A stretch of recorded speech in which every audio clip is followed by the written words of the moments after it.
Hola hermanos, que tengan un tremendo hiper mega saludazo con doble Z, saludazo de Cusatón Aritmon. Bienvenidos a un nuevo video.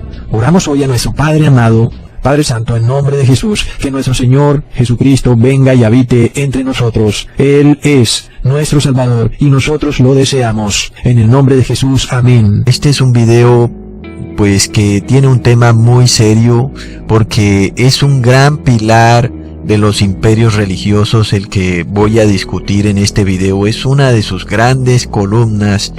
Por supuesto que todos los que pertenecen o son parte de estos grandes imperios religiosos se molestan tremendamente cuando se discuten estas cosas, porque no puedo entenderlo, porque ellos no quieren que las personas digan algo distinto a lo que el imperio religioso ha adoctrinado, sobre todo cuando la Biblia nos muestra algo totalmente distinto. No sé por qué habrían de molestarse. Recordemos que todo empieza con una pregunta. El primer día de la fiesta de los panes sin levadura, cuando sacrificaban el cordero de la Pascua, sus discípulos le dijeron: ¿dónde quieres que vayamos a preparar para que comamos la Pascua? Así que los discípulos pensaban en celebrar la Pascua, como todos los años. Jesús les dio indicaciones y los discípulos fueron y entraron en la ciudad y hallaron como les había dicho y prepararon la Pascua. Así que esto fue lo que hicieron los discípulos. Recordemos que la Pascua empezó cuando el pueblo judío estaba esclavo en Egipto. Y en esa época Jesús les dijo en Éxodo capítulo 12, versículo 3, hablad a toda la congregación de Israel diciendo: en el 10 de este mes tómese cada uno un cordero según las familias de los padres, un cordero por familia, y lo guardaréis hasta el día 14 de este mes, y lo inmolará toda la congregación del pueblo de Israel entre las 2 tardes, y tomarán de la sangre y la pondrán entre los 2 postes y en el dintel de las casas en que lo han de comer, y la sangre os será por señal en las casas donde vosotros estéis, y veré la sangre y pasaré de vosotros, y no habrá en vosotros plaga de mortandad cuando hiera la tierra de Egipto. Así que esta parábola de la última cena nos habla de un cordero. Y recordemos que el profeta Juan el Bautista dijo en Juan capítulo 1 versículo 29, he aquí que viene el Cordero de Dios que quita el pecado del mundo. Y también Jesús dijo en Lucas capítulo 4 versículo 18, el Espíritu del Señor está sobre mí porque me ha ungido para anunciar el Evangelio a los pobres, me ha enviado para proclamar libertad a los cautivos. Así como el pueblo judío estaba cautivo en Egipto, ahora todos nosotros tendremos libertad gracias a Jesús, quienes estábamos cautivos por el pecado. Pero empieza entonces esta gran parábola cuando Jesús dice: esto es mi sangre del nuevo pacto, que por muchos es derramada. Pero ¿cuál es el nuevo pacto? Porque muchos no tienen ni idea. En Jeremías capítulo 31 versículo 33 dice: este es el pacto que haré con la casa de Israel después de aquellos días. Daré mi ley en sus almas y la escribiré en su corazón, y seré yo a ellos por Dios y ellos me serán por pueblo. Pero la cristiandad de hoy en día dice que la ley fue abolida. ¿No es acaso increíble que el sábado fue cambiado, que Jesús ya cumplió la ley y que nosotros ya no tenemos que cumplirla? Invento tras invento. ¿Significa entonces que al yo tomar un jugo o un vino, ahora voy a cumplir la ley nada más por tomar el jugo o el vino? Esa es una deducción realmente ilógica, ¿verdad? Nadie puede creer que por tomar un jugo o un vino, entonces se escribirán las leyes en nuestros corazones y ya estaremos bajo la nueva alianza. Es algo que no tiene ningún sentido, porque como Jesús dijo, esta es la sangre de mi nueva alianza, y la nueva alianza es que las leyes de Dios están escritas en nuestros corazones. Esto no puede suceder nada más por beber un vino o un jugo. Pon atención, porque en la parábola de la última cena, Cristo estableció una nueva alianza, en la que Él ha puesto la ley, o otro sinónimo para ley es la Torá, en nuestros corazones. Y si tú no tienes la Torá en tu corazón, pues no estás bajo la nueva alianza. Muchos no saben qué es la Torá.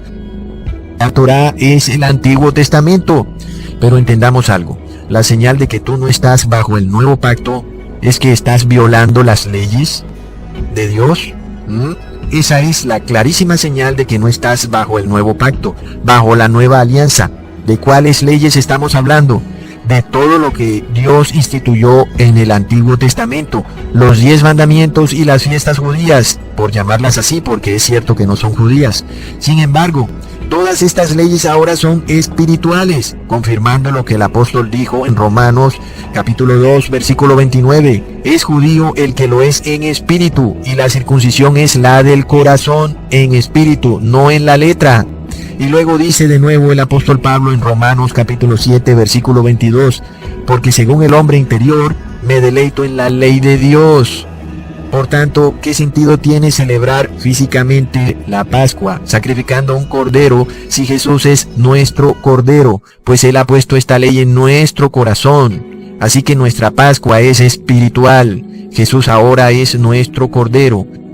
Y si debemos beber su sangre, no es físicamente, ni en forma de jugo, ni de vino, sino espiritualmente. Así que Jesús dijo en Deuteronomio 12, versículo 23, solo cuídate de no comer la sangre, porque la sangre es la vida, y no comerás la vida con la carne.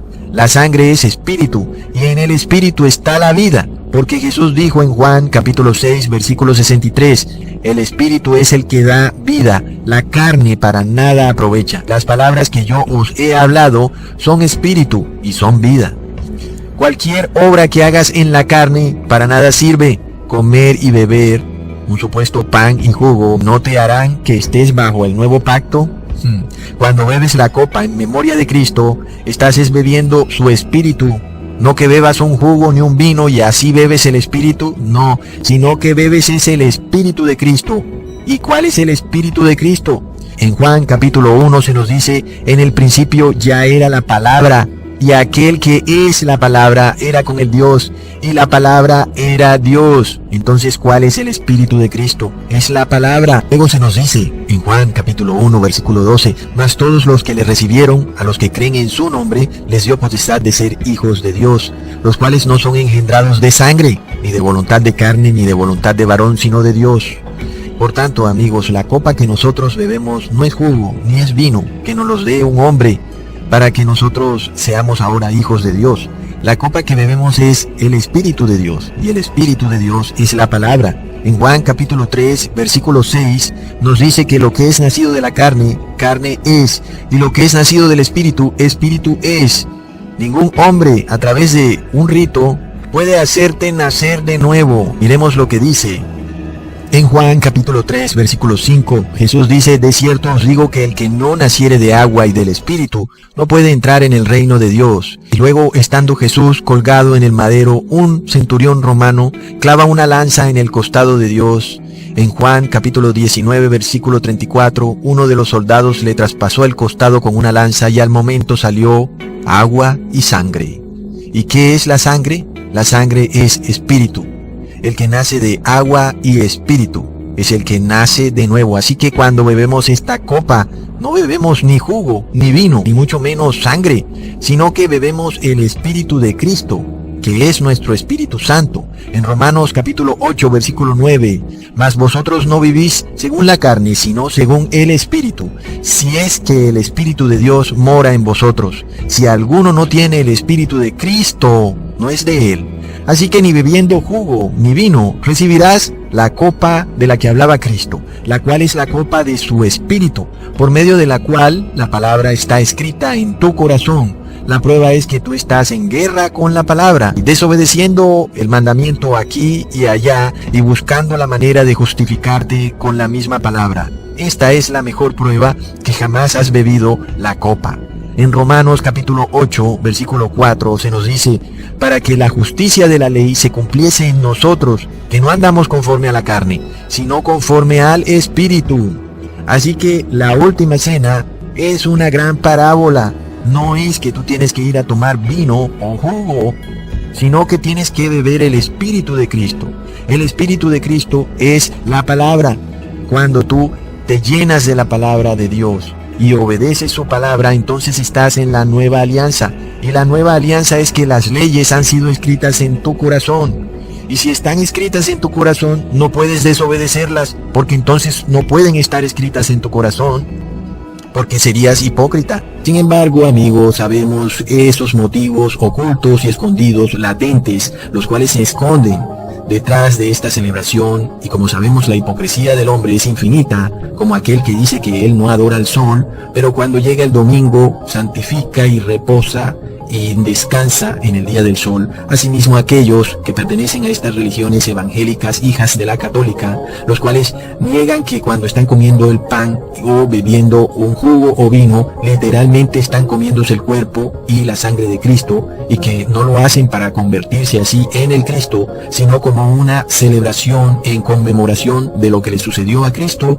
Recordamos que la hipocresía del ser humano siempre queda expuesta, y es lo que va a pasar en este video, porque recordemos, amigos, que de tal madre tal hija, y esta hija es como esa hija que se escapa de su casa, pero que no quiere aceptar a su madre, y estamos hablando de estas iglesias evangélicas que celebran este ritual de comer un pan y tomarse un jugo, como esta fiesta muy celebrada por la Iglesia Católica, en la cual las personas comen un pan y ese pan supuestamente es literalmente el cuerpo de Cristo. De esta manera, estas iglesias evangélicas se rehúsan de una y otra manera a aceptar que muchas de sus tradiciones son en realidad tradiciones de la Iglesia Católica que provienen de su madre. Y aunque ya sé que muchos de ustedes ya están recordando las últimas palabras de Cristo cuando dijo: comed y bebed todos de él, porque esto es mi cuerpo. Pero, amigos, vamos a ir por partes en este video, porque ese es precisamente el problema. Porque una vez una idea ha sido insertada en tu cabeza a través de años y años de repetición, en realidad se vuelve mil y mil veces más difícil sacarla. Algunas religiones han repetido estas palabras hasta el cansancio una y otra vez, y luego además cada año una película aquí y allá, y la repetición es por tanto un arma demasiado poderosa, y muchos entonces creen que si no comen un pedazo de pan y un poco de vino o jugo, pues no serán salvos. Pero de nuevo, recordemos que ninguna celebración o fiesta nos va a salvar, absolutamente ninguna. Y en este caso, amigos, he venido a preparar un camino al Señor para que los corazones de los hombres estén dispuestos. Por eso les digo que yo no celebro absolutamente ninguna fiesta, sea judía o menos aún de alguna religión cristiana occidental, como podríamos llamar la última cena. Vamos a ir paso por paso dando pruebas irrefutables, donde vamos a demostrar que los apóstoles jamás celebraron esta última cena como se nos ha sido adoctrinado. Jamás lo hicieron, amigos. La última cena es uno de los más grandes engaños de los imperios religiosos occidentales. Pero, ¿acaso no está a plena vista? Porque los que son católicos, por ejemplo, comen del pan, pero jamás les dan del vino. Algo que debería estar como muy mal, ¿cierto? Porque Cristo dijo: comed y bebed. Cristo no dijo comed solamente, como hacen hoy en día los católicos, solamente comen. Pero el tema es este: Cristo específicamente dijo, tomando el vaso y habiendo dado gracias, les dio, diciendo: bebed de él todos. Pero en la Iglesia Católica el único que bebe es el sacerdote. Plop. Algo no está encajando, ¿verdad? Porque si hemos de celebrar la última cena como una fiesta obligatoria para nuestra salvación, recordemos lo que dijo Jesús: porque esto es mi sangre del nuevo pacto, que por muchos es derramada para remisión de los pecados. Muy claro, ¿verdad? La sangre de Cristo es demasiado importante. Pero resulta que en este ritual de comer un pan y de beber una copa, resulta que los católicos no están bebiendo de esa copa. El único que bebe de la copa es el sacerdote. El resto de los fieles solo se quedan con el pedazo de pan. Pero por otro lado, los evangélicos sí que comen de un pan y también beben un jugo o algunos vino, y luego dicen: nosotros sí estamos salvos. Los católicos solo comen y dicen: soy salvo, pero nosotros comemos y bebemos. Pero bueno, lo más curioso es que en el Nuevo Testamento jamás se repite esa última cena tal y como la hizo Cristo. Mucho menos Pedro repitió esa última cena. Recordemos que supuestamente Pedro fue el primer papa según la Iglesia Católica, así que ha debido ser Pedro el que ha debido oficiar esa última cena.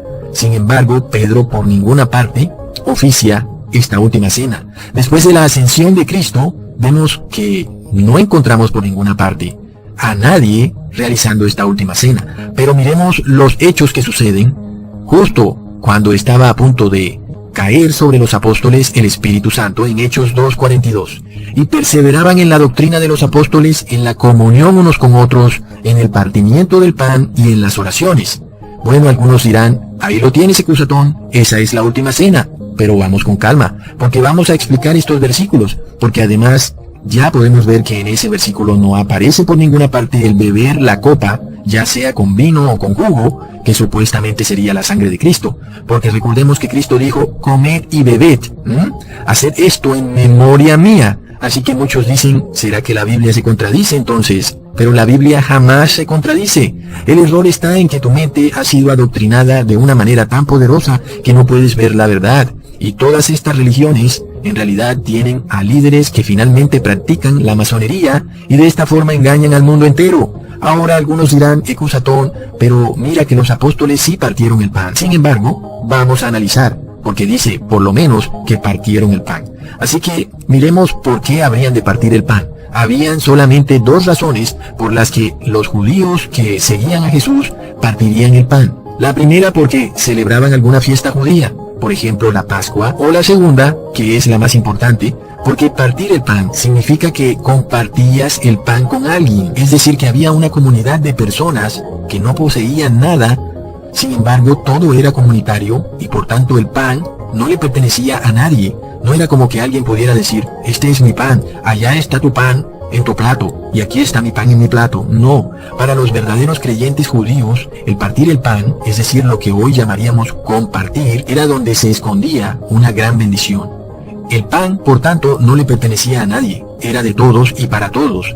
Y esto fue primero establecido dentro de los reglamentos del templo judío, en el cual se debían tener 12 panes, los cuales eran para los sacerdotes. Ahí se partía el pan. Sin embargo, como los judíos todo lo llevaron al extremo, lo ritualizaron y lo convirtieron en reglas sin sentido, se perdió el verdadero sentido de estas celebraciones judías. Por tanto, el profeta Isaías les dijo, que partas tu pan con el hambriento, a los pobres errantes metas en tu casa, que cuando vieras al desnudo, lo cubras, y no te escondas de tu hermano. Y aquí tenemos entonces que la verdadera ceremonia o fiesta o celebración, como la quieras llamar, fue instituida por Dios Padre desde mucho antes que Jesús se sentara con los apóstoles. Es decir, partir el pan era una verdadera ceremonia que traía una bendición. Cuando partías el pan con el hambriento, ahí estaba la verdadera comunión y la verdadera bendición. Y en el Nuevo Testamento, siempre que vemos estas palabras, partir el pan, vemos que lo que estaba haciendo Jesús era enseñándole a los discípulos a dar, a vivir en comunión, porque miremos lo que dice la Biblia. He aquí que esta fue la iniquidad de Sodoma, tu hermana, soberbia, saciedad de pan y abundancia de ociosidad tuvo ella y sus hijas, y no corroboró la mano del afligido y del menesteroso. Ezequiel 16:49. En Sodoma, por tanto, no se partía el pan, es decir, no se compartía, cada quien con lo de cada quien. Así que si tú, que tienes tu comida asegurada en abundancia, crees que te vas a hacer salvo porque vas a celebrar esta fiesta en la que tú estás comiendo tu pan, y dependiendo a qué iglesia asistas, tú bebes tu vino, mientras otros tienen hambre, tengo malas noticias para ti. Ahora, recordemos que cuando Jesús alimentó a las 5,000 personas, recordemos muy bien qué fue lo que hizo. Entonces tomó los 5 panes y los 2 peces, y levantando los ojos al cielo, bendijo, partió los panes, y dio a sus discípulos para que los pusiesen delante, y repartió los 2 peces entre todos. En esa ocasión podemos ver que hubo un partimiento de pan, lo cual, como ya les expliqué, significa compartir el pan. Lo mismo sucedió con los 4,000 que alimentó Jesús. De la misma manera tomó el pan y lo partió y lo dio a sus discípulos. Y siempre vamos a ver las mismas exactas palabras que se repiten en la última cena. Y habiendo dado gracias, partió el pan y lo dio a sus discípulos. Resulta que los fariseos también comían del pan, porque los fariseos le preguntaron a Jesús, ¿por qué tus discípulos no se lavan las manos para comer el pan? Sin embargo, los fariseos hacían algo muy similar a lo que hacen las religiones cristianas occidentales de hoy en día. Ellos, al igual que los fariseos, pretenden salvarse a sí mismos a través de sus fiestas. Yo estoy salvado y tú no. Yo como del pan, tú no. Mientras que Jesús les estaba enseñando a sus discípulos que la salvación se hace en comunión, compartiendo el pan.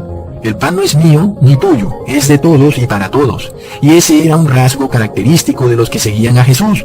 Partir el pan significaba que solo tomaban un pequeño bocado y luego se lo daban al prójimo. Ahora miremos qué sucede cuando Jesús resucitó, luego de aparecérsele a sus 2 discípulos, los cuales iban en camino a una aldea llamada Emaús. Aunque los ojos de estos discípulos estaban velados y no podían reconocer que era Jesús el que estaba ahí al frente de ellos.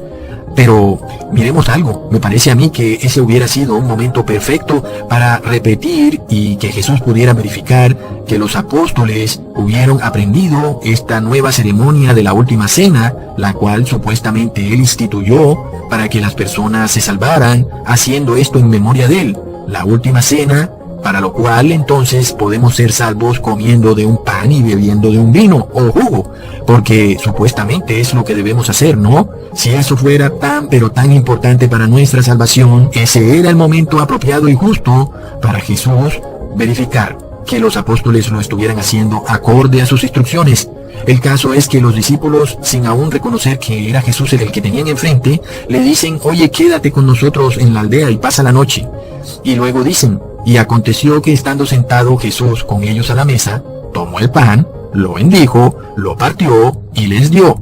Así que vemos de nuevo las mismas exactas palabras que vimos en el milagro de los 5,000 y de los 4,000. ¿Y qué creen? Jesús apenas pronuncia esas palabras, desaparece. Los discípulos inmediatamente, al oír que Jesús pronunció las mismas exactas palabras, lo reconocieron inmediatamente. Entonces les fueron abiertos los ojos y lo reconocieron, mas él se desapareció de su vista. Me parece curioso, pues si hubieran estado practicando la última cena, pues Jesús no ha debido desaparecer hasta que no hubieran terminado con toda la ceremonia, comerse el pan y luego tomarse el vino o el jugo, sino que desapareció, inclusive antes de que comieran su cuerpo y de que bebieran su sangre, porque lo único que alcanzó a suceder fue que tomó el pan, lo bendijo, lo partió y les dio. Y fue ahí cuando los discípulos se dieron cuenta que estaban al frente de Jesús. ¿Por qué? Porque era exactamente la doctrina que Jesús les había enseñado, la cual era algo que este mundo hoy en día no tiene ni idea, y es compartir, vivir en comunión. Entonces, ellos contaban las cosas que les habían acontecido en el camino y cómo le habían reconocido al partir el pan. Lucas 24:35. Resulta, amigos, que los primeros cristianos jamás practicaban esto de la última cena, ni vemos en el Nuevo Testamento ni un solo ejemplo donde algún apóstol o alguien esté practicando la última cena.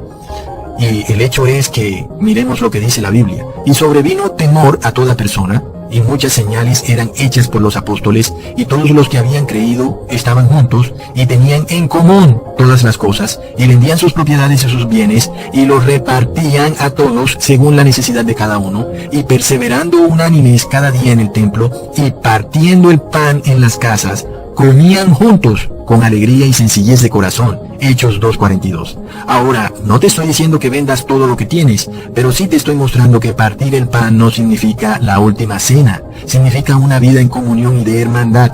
Miremos que además en ese versículo, por ningún lado se bebe de una copa, la supuesta sangre de Cristo. Ahora miremos lo que dice el apóstol Pablo: la copa de bendición que bendecimos no es la confraternidad de la sangre del Cristo. El pan que partimos no es la confraternidad del cuerpo del Cristo. Pero tristemente, algunas Biblias han cambiado la palabra confraternidad por la palabra comunión, aunque técnicamente es lo mismo, pero el débil en la fe se puede confundir. Porque tú tienes tu pan y el otro tiene su pan, y hasta que se acaben los panes, y pobres a los que no alcanzaron a tomar pan. No, amigos, jamás puede ser ese el cuerpo de Cristo. El cuerpo de Cristo es una confraternidad, una vida en comunión, en comunidad, en donde todo es de todos y nada es de nadie. Este es el pan que partimos.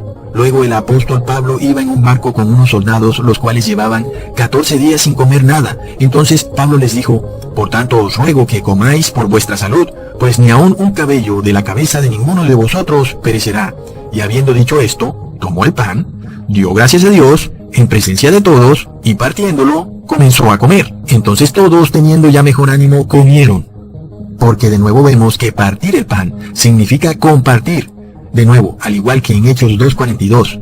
Y ahora, aquí con el apóstol Pablo, no vemos por ninguna parte a nadie bebiendo de alguna copa. Lo que vemos es a un grupo de personas compartiendo la comida y viviendo en comunión, en confraternidad. Así que ya que entiendes un poco mejor las cosas, vamos a ir a los versículos un poco más difíciles.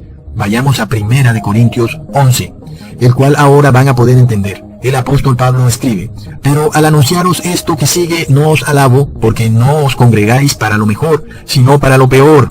Cuando pues os reunís vosotros, esto no es comer la cena del Señor, porque al comer, cada uno se adelanta a tomar su propia cena, y uno tiene hambre, y otro se embriaga.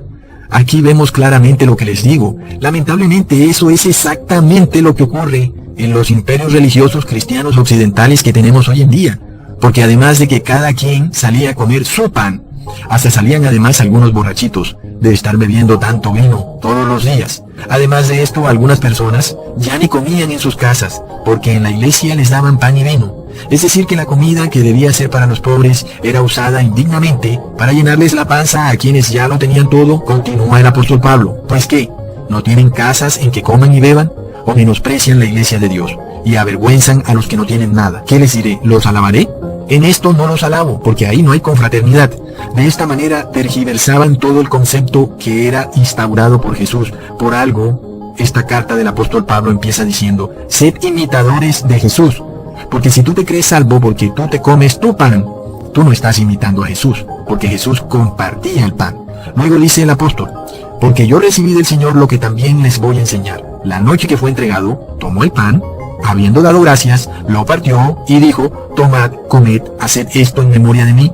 ¿Y qué es lo que debemos hacer en memoria de Cristo? Partir el pan y darlo. Esta es la confraternidad, el compartir unos con otros. Pero el que dice: yo estoy salvo, y no compartió nada, este es indigno del cuerpo y la sangre de Cristo. Porque Jesús lo que instauró en esta última cena fue una vida en comunión, fue una vida de confraternidad, un compartir dentro de los miembros de la iglesia. Y quien no hace esto es indigno del cuerpo y la sangre de Cristo. Y esa es la verdadera ceremonia y la verdadera última cena. Y miremos cómo termina esta carta. Así que, hermanos míos, cuando se reúnan a comer, esperen unos a otros. Si alguno tuviere hambre, que coma en su casa, para que no se reúnan para juicio. Así que está demasiado claro. Si vas a la iglesia a llenarte, tú solo te estás reuniendo para juicio. Comes y bebes indignamente. Así que esta es la verdadera última cena, que seas imitador de Cristo, y Cristo compartió. Entonces, que nadie nos juzgue en comida o bebida, porque el cuerpo es de Cristo, y su cuerpo es la confraternidad de unos con otros. Queda por tanto probado que nunca jamás se practicó la ceremonia de la última cena en el Nuevo Testamento, y no es para nada un ritual cristiano, sino que por el contrario es un ritual pagano, porque como dijo el apóstol Pablo: mejor come en tu casa y más bien ve a la iglesia a compartir el pan con los pobres. Y esa es la verdadera comunión del cuerpo de Cristo, compartir, algo que las iglesias cristianas de hoy en día no tienen ni idea. Hasta pronto, hermanos. Thank you.